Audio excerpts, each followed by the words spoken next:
You're looking at me like you're going for myself. Acting up here don't really mean unless you're going to fight me here now. Don't think that Jake would have enough time, seeing as he's already undersized. He's not a real heavyweight, and this is Anthony Joshua we're talking about. If he takes a big punch from Jake Paul, if he gets hurt in any way by Jake Paul, if he doesn't absolutely ice Jake Paul within a few rounds of this 8-round scheduled bout, well then it really affects his credibility. Tension exploded at the press conference when Anthony Joshua confronted Jake Paul. After feeling disrespected, the heavyweight champion snapped back, clearly fed up with Paul's comments and behavior. Joshua's reaction turned the room silent as the situation quickly shifted from playful banter to real anger.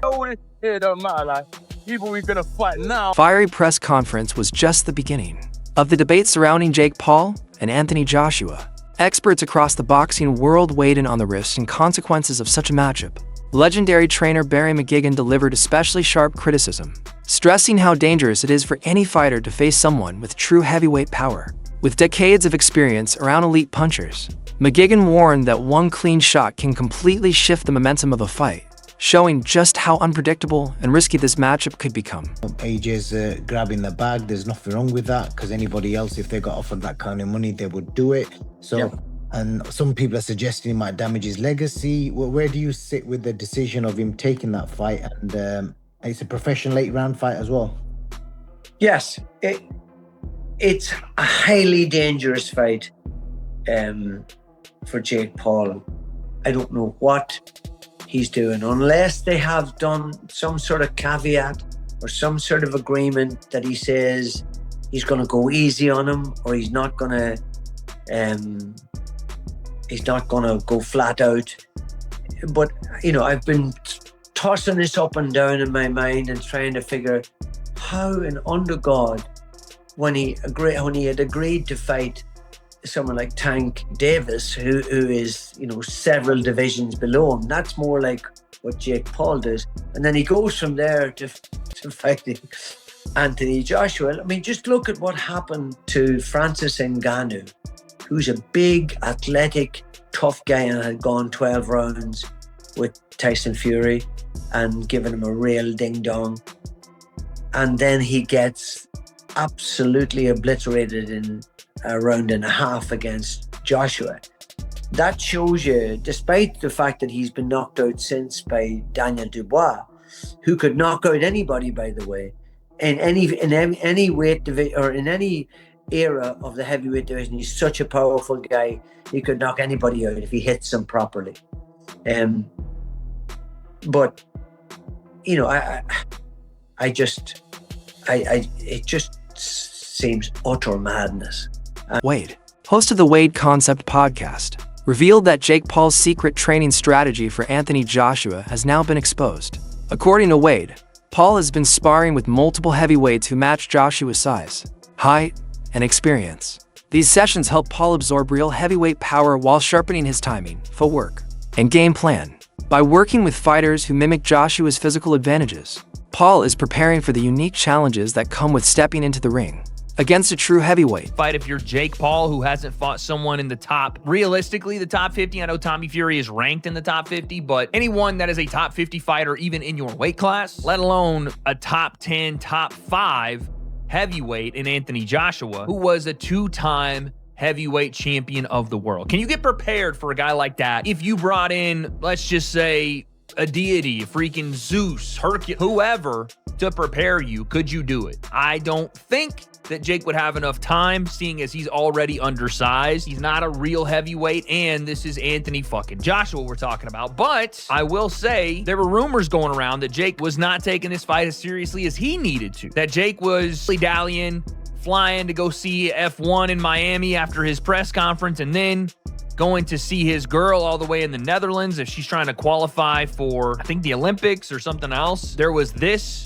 post from his girl. These two locked away in the gyms of Puerto Rico. Now, again, that could have been a different picture. That could have been something else, but that's pretty shocking to see. With that being said, I want to push back on that because I do think Jake is taking this as seriously as he absolutely needs to, because this is not only the toughest fight of his career, it's the most dangerous to the longevity of his career, to his health and well-being. And so to do something like that, you need to bring in in the best help possible to get ready. We already heard that Jake Paul was preparing for Anthony Joshua by sparring the guy that Anthony Joshua was about to fight in Cassius Chaney. This gentleman right here, who was 24-3 from B-More, aka the DMV, and apparently is a top 100 heavyweight, even though it doesn't say he's actually a Analyst and former boxer Spencer Oliver sees the Anthony Joshua versus Jake Paul matchup from a different angle.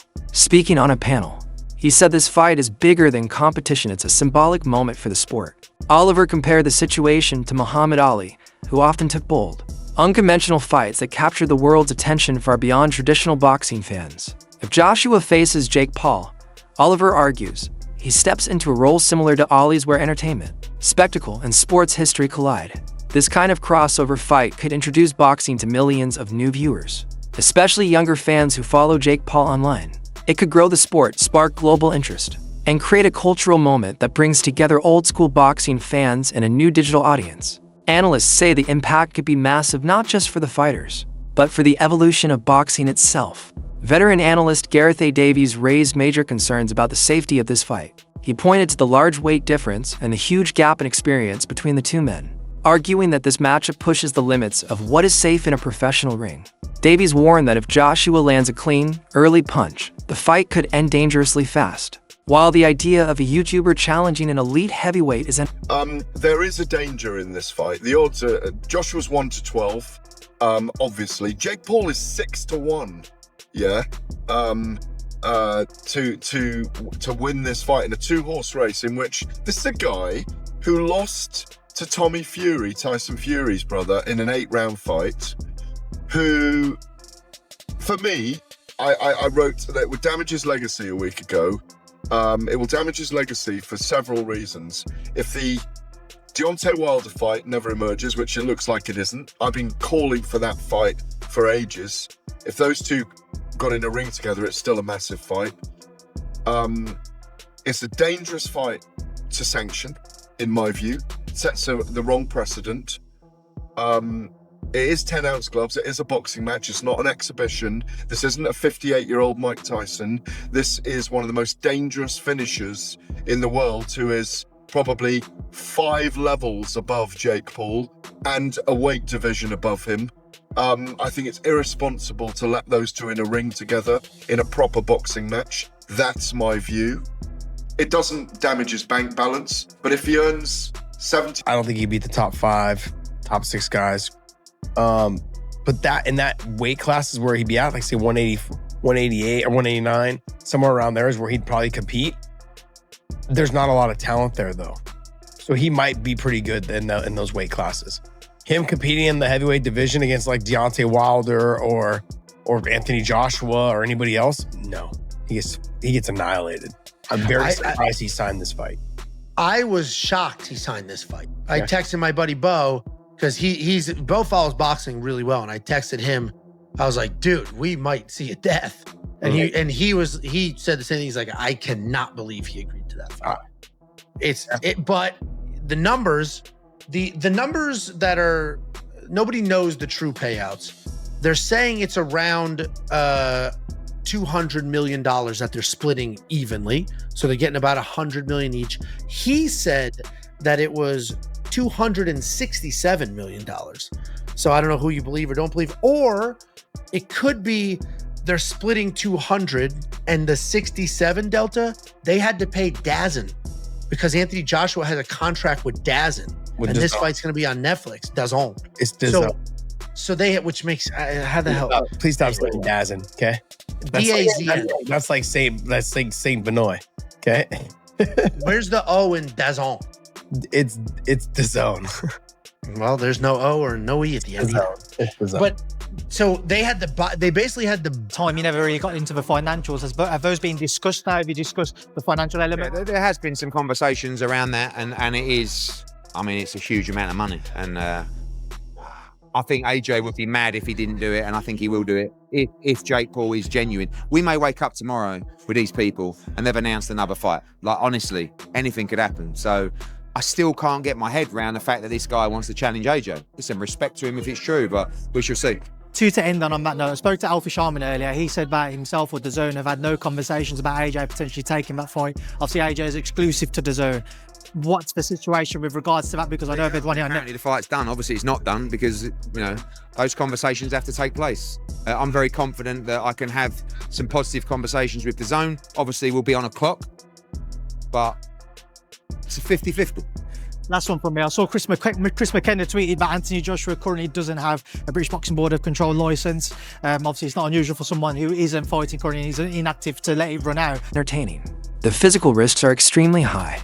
Davies urged regulators and promoters to look closely at the safety measures, because one miscalculation could lead to serious consequences for both fighters. Boxing analysts Angelo and Josh broke down the matchup from a technical point of view, comparing both fighters' skill, experience, and natural gifts. They argued that Jake Paul, though brave, is nowhere near the level of elite heavyweights, like Anthony Joshua or Deontay Wilder. Joshua and Wilder belong to a rare class of fighters whose timing, accuracy, and raw punching power can change a fight instantly. Angelo and Josh emphasized that these abilities come from years of intense training and natural physical advantages that smaller or less experienced fighters simply cannot match. They explained that courage alone does not equal elite skill, and while Paul's confidence is impressive, it cannot replace the instinct and mastery that true heavyweight champions bring to the ring. Asterisk if you want every twist, every expert breakdown, and every update on this historic showdown, hit like, subscribe, and turn on notifications. The real fight hasn't started yet, but the countdown has.